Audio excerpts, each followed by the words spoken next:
Welcome to the Slop Farm. Enjoy the video. Begin by identifying the fob model and gathering tools.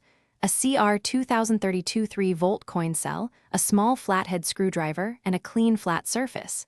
Inspect the case seam for a thin slot. If present, this is the opening point. Work on a towel to catch small parts and keep the battery orientation in mind.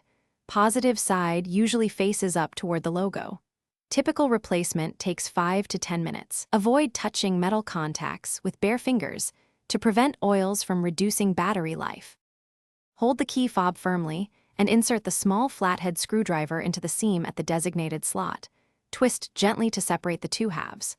Remove the internal plastic key and set it aside.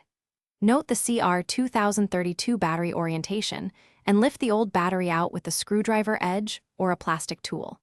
Place a new CR 2032 3-volt coin cell in the same orientation, seating it flat in the recess. Align the case halves and press until you hear a click.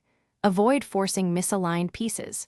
After reassembly, test all buttons including lock, unlock, panic, and remote. Start to confirm full function and range.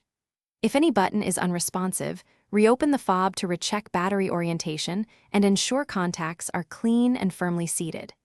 Dispose of the old CR 2032 battery at a recycling point. Do not discard in regular trash. If the fob still fails, try the manual reprogramming sequence for a 2013 Dodge Durango or consult a dealer. Noting replacement fob costs.